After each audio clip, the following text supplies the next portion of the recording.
My mother got pregnant with me at 15 years old. I grew up on the east side of Atlanta, about 5 minutes away from where the Atlanta Braves play, in a neighborhood by the name of Kirkwood. Drugs, gangs, violence, you name it. And I came up in a 2-bedroom home, 14 people. And I used to sleep on the floor. My grandmother, Miss Daisy Johnson, she used to come to us and she would say, one night out of the week, you all get the opportunity to sleep in the bed. And so when I got to sleep in the bed, it wasn't like I got the bed to myself and I was like, man, I got the bed to myself. It was 5 more of my cousins in the bed. And so we slept 3 to the foot and 3 at the head. And so as a kid, pretty quick, I had to make a decision of what I wanted to do with my life, because in that same house, I had 8 uncles, all 8 of which are still going in and out of prison till this day because they sold drugs and they were in gangs. And so I looked at it, and it's kind of like that quote that says, learn from the mistakes of other people because you can't make them all yourself. And so I saw them selling drugs, but I also saw the outcome. And so I said, I'm not selling drugs. I'm not joining a gang because I see where that road leads to. Either I'm going to end up dead or in prison. I said, so my best bet may be to go to the NFL. And so I went to my cousin by the name of Tamon. I said, listen, man, I want to go to the NFL. I feel our family deserves a better way of life. Let's work for it. I said, we're going to be patient. We're going to engage in consistent action every night. And so every night we would go out and we would race light pole to light pole in Kirkwood. No shoes. Light pole to light pole every night. And so one night we were getting ready to race, and down the street came a big blue pickup truck. And it pulled over to the side, and out of it got a white guy. First white guy I ever saw in my life. True story. And my uncle Bobo, who just got sentenced to 40 years in prison, he was on one corner. My other uncle Johnny, he was on the other corner. My uncle Bobo took off running and he looked at me. He said, Ink, don't talk to him. Saying to me, that guy has to be the police. Coach Trey walked up to us, nicest guy in the world. He said, would you kids like to play organized sports? I stepped to the front. I said, yes, sir. He said, go in the house and get your guardian. My uncle JJ was there. I ran in the house. I said, Unc, there's a guy outside. He asked me like to play organized sports. I told him yes. He said, well, I go in the house to get my guardian. I'm coming to get you. Will you please talk to him? My uncle said, sure. My uncle walked outside. Coach Trey said, would you like to sign these kids up for organized sports? My uncle said, yes, sir, but I hate to tell you, we don't have the money. He said, don't worry about the money. You get them to the park and I'll take care of it. That same guy still buys me drawers and socks until this day on Christmas, and I'm 29 years old, and he started when I was 7. You see, most nights after practice, everybody would leave to go home, and I always had to sit in the park because my mother worked at Wendy's. And my mother didn't get off work till about 10 o'clock, 10:30 most nights, and I would be sitting there in the park, and I loved it. I didn't want anybody to take me home because when I went home, I was sleeping on the floor with roaches and rats. And so anytime I got in solitude to dream, anytime I got in solitude to think about what I wanted to do for my family and my community, I took advantage of it. And so most nights, I'll be sitting there in the park and I'll be looking up at the lights. And I'll be envisioning myself doing things in the NFL, envisioning myself doing things for my community. And just as the lights would always go out, my mother, she would pull up, and she used to drive an old Buick Regal. Hubcaps off the car, seats torn up, the car was all beat up. And she would pull up and she would put the car in park. And I would always hop up, I would run over to my mother, I would give her a hug and a kiss. And I would say, Mom, if you don't mind, can you please sit back in your car? I have to do some extra drills. I have to go to the NFL. She would never have to work another day in your life. And I knew she was tired. And every night my mother would say, sure, Ink, and she would sit back in that car. Those car lights would hit that field, and here you had a 7-year-old kid doing backpedaling drills, running sprints, running laps, chasing his dream to go to the NFL. And just beyond those car lights, I could always connect with my mother's eyes. And so it made me dig a little bit deeper, it made me push myself a little bit further, it made me work a little bit harder. I live by this thing called the harder you work, the harder it is to surrender. You see, the reason people quit, they don't take pride in what they do. The harder you work, the harder it is to surrender. And one night, my mother couldn't pick me up, and she called Coach Trey. She said, Coach, I can't make it tonight. Can you please take Inky home? And so he put me and about 8 guys in the back of his pickup truck, and he said, Inky, I'm going to drop you off last. And so when he got to my house, I got out on the sidewalk, and I'm standing in front of 125 Warren Street, and I looked back at Coach Trey. And I said, why are you doing this? Because where I came from, people didn't just help you. It was, I pat you on your back, you got to pat me on my back. You remember I did that for you, you got to do this for me. And I said, why are you doing this? And he looked back at me and he said, son, I want to tell you something. And he said, I don't want you to ever forget it. He said, son, the more you make sure that somebody else's life is okay, God will always make sure that your life is okay.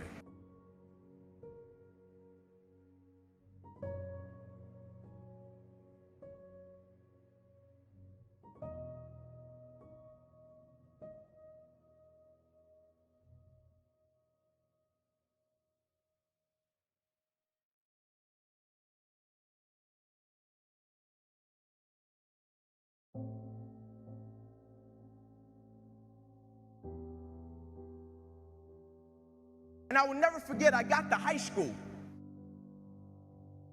And nobody in my family had ever been to college. They all dropped out, ended up in prison. My high school, the name of it was Crim High School in Atlanta. They used to call it Crime High. They used to shoot teachers. And my first day, I walked through the metal detector. And a cop was standing on the other end of the metal detector. And he said, "What is your plan, little man?" I said, "My plan is to go Division I." He said, "No, you'll probably go to cell block D1. I said, "No, you got the wrong guy." He said, "I heard that before. Your uncles came through and said the same thing." I said, "No, I'm telling you, you got the wrong guy." You know the first person I went to see when I got my scholarship papers? But you know the most amazing thing happened? It wasn't that I went to college. I had 3 little cousins sleeping on that same floor that went to college. I saw friends in my community come off the corner from selling drugs and go to college. I saw friends in my community come out of gangs and go to college. All because I shifted my mindset and it wasn't about me. I broke generational curses in my community because it wasn't just about me. I didn't care so much about me going to college. I wanted the ones coming behind me to get it.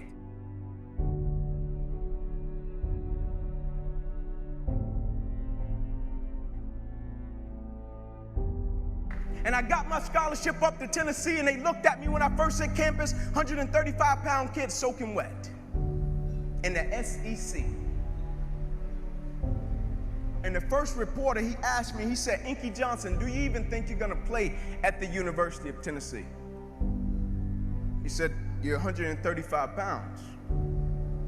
I said, "Not only am I gonna play, I'm gonna start." I said, "You made a mistake." I said, "See, what you don't understand, and this is what most people do, they base judgment off of what they can see. But what they don't understand, the moments that make you who you are, the moments that they can't see. You see, anybody can be on their best behavior when somebody is standing over their shoulder, watching them, seeing if they're gonna do what they're supposed to do. But what that reporter didn't see, you see, he could see I came from Crim High School. He could see I was 135 pounds. He could see I was 5'9". He could see all of the stats. He could see all of that. But what he never saw was when I was in the park with my mother when I was 7 years old. She was sitting at Beer Creek at 10:30 at night. What he didn't see was every Saturday morning at 5:30, I was up running 2 miles to a fire station and 2 miles back home. What he didn't see was every time I slept on that floor with roaches and rats with my cousins, I got up every morning, went to school, and never made one excuse. What he didn't see was on Christmas Eve when a guy came through me and my cousin's window, he stuck a 9mm and a 45 in both our face and took all of our Christmas gifts, and we had to stand on the curb, and our mother told us, "Y'all just be grateful." He didn't see that. And those were the moments that made me who I am. And so now his opinion didn't matter. His opinion would never become my reality. And my freshman year, I played special teams. Sophomore season came, broke the starting lineup. You know the first person I went to see at media day?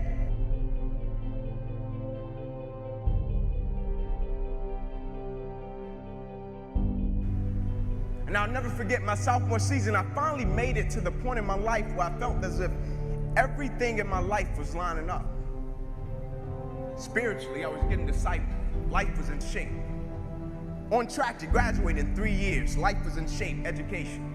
I still remember the day I was in the film room watching film, and I was watching the California Bears, and my defensive backs coach, Larry Slade, came in the room. He said, "Inky Johnson, I got some good news for you." And I dropped the clicker, and I said, "Coach, what is it?"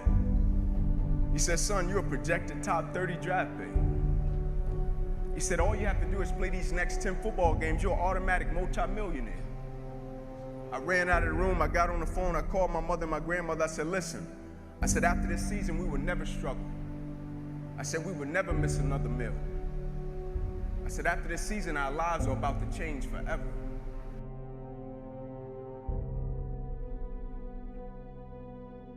And little did I know our lives were really about to change.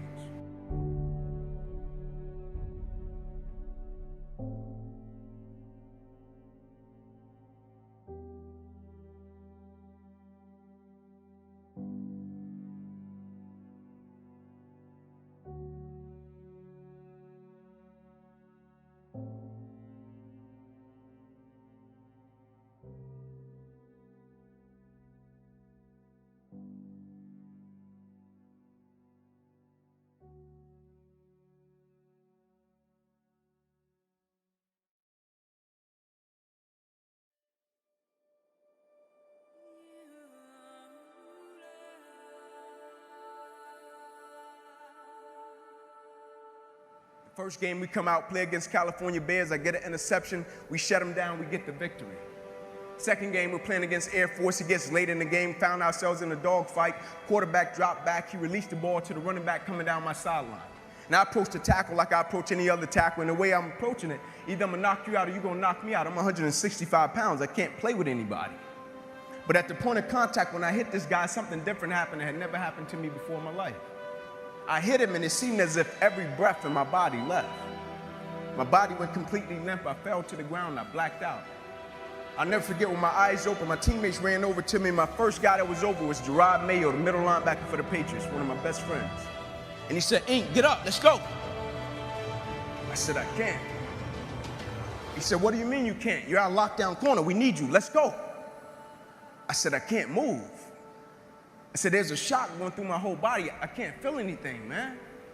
One of the scariest moments of my life, and the shock eventually left, and it stayed in my right arm and hand. I remember as I was lying there, I flipped my head to the left, and I could see the doctors and the trainers running onto the field, and I flipped my head up to the sky, and I said, "God," I said, "surely nothing has happened in this moment that can alter my life." I flipped my head back over to the left, and they were bringing the spine board out. I flipped my head up to the sky, I said, "God," I said, "that's precautionary measures, right?" They get me up on the spine board, they're wheeling me off the field, and I looked at the doctor because I couldn't feel my right arm. They had poked me with all type of needles. "Inky, can you feel this? Can you feel?" I couldn't feel a thing. And I said, "Doc, can you lift my right arm and hand?" He said, "Sure, Ink," and he raised it up, and I lifted my left, and I pumped it to our supporters. As he was bringing my arm down, I looked at the doctor. I said, "Oh, yeah." I said, "I'll be back." Never thinking that would be the last game that I would ever play in my life. They get me in the ambulance, things turn up a notch, I still don't pay it any mind. They get me over to the hospital, said, "Inky, we're gonna take you back and run some CAT scans." They took me back, they ran the CAT scans, and they rolled me back into my room, and I'll never forget it. All in about a 15-second time frame, I was lying there in my bed, and I could see over my right shoulder. And I looked at my father, and we caught eyes, and my father, he went to take a step in, and he looked at me, and he said, "Son, I can't do it." And he walked out. My mother, she came in, she was running, she kissed me on my forehead. I snapped out of it. I said, "Man, I never cheated." I said, "There's no way, I never cheated. I never cheated myself. I gave everything I had to it, and I respected it. I never cheated. There's no way that my career can be over." I said, "Send me up to the Mayo Clinic." And after several visits, I'll never forget, this is when reality set in. It was me, my mother, my father in the room, and the doctors came in. They said, "Inky Johnson, here's the deal." They said, "Son, you have torn all the nerves in your brachial plexus." They say your brachial plexus are the nerve roots that go from your spine, and they come down, they control your shoulder, your arm, and your hand. They say you have torn them at all levels. They cannot be replugged. They said, "Son, we hate to tell you, but your arm, it will never be the same again. Your hand, it will never be the same again. Son, you can never play the game of football again."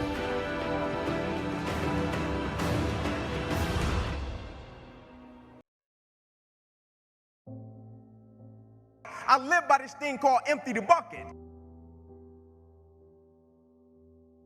And when people hear it, they think it's a cute slogan, empty the bucket, but what they don't understand, it's an unspoken law, and empty the bucket, it's an unspoken law of accountability and responsibility to me on this earth and my existence and everybody that is connected to me. I may be crazy, but I don't know. I just believe that I'm supposed to give everybody that is connected to me the best version of me. I just believe I deserve to give my wife and my children the best version of me. I just believe the people that I'm of service to on this earth, I deserve to give them the best version of me. Everybody wants the prize, but nobody loves the process. Everybody wants to be a champion, but nobody's willing to put in the work that it takes to be a champion. Everybody wants to hold up the trophy and say, "Man, I did it," but nobody's willing to put in the work that it takes to do it. I love the process. I love the thought of working for what I want. And I firmly believe you're never supposed to wish for it more than you're willing to work for it. Your expectations never supposed to exceed your effort. But a lot of people, they wish, and they're not willing to work. And the great thing about life has a funny way of testing all of us and seeing how bad we really want what it is that we say we want. Because the thing I know about people can talk the talk. And people do it very well. But life is going to hit you with a certain level of opposition. Life is going to hit you with a certain level of adversity. And life is going to say to you, "You said you wanted it, now let's see how bad you really want it."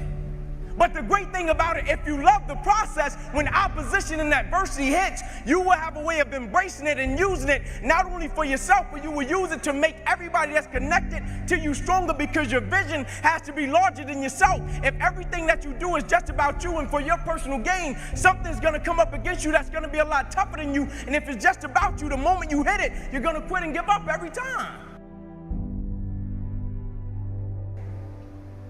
You know, protocol, they call me in the world, they say Inky's a speaker.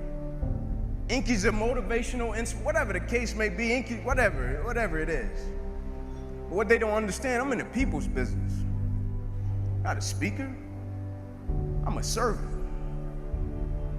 Anybody that has direct contact with people on a daily basis, that is an opportunity to change someone's life. Don't ever pass up an opportunity to be of encouragement to other people. Don't ever pass up an opportunity to inspire someone. Don't ever pass up an opportunity to empower someone. Don't ever pass up an opportunity to show someone love, because the thing about it, my wound, like you can see this. You can see my arm. My wound is visible. But it's a lot of people in this room that are wounded, and you can't see it. And it's internal. And so the opportunities that we pass up to be a blessing to other people, we can save their life with just one encounter. When we talk about me to we, when we talk about process over product, when we talk about sweat equity, when we talk about better together, do we really understand what that means? Because sometimes the thing about life always comes along when we make up our mind to try to distract us. But truth be told, we all know that we're stronger together.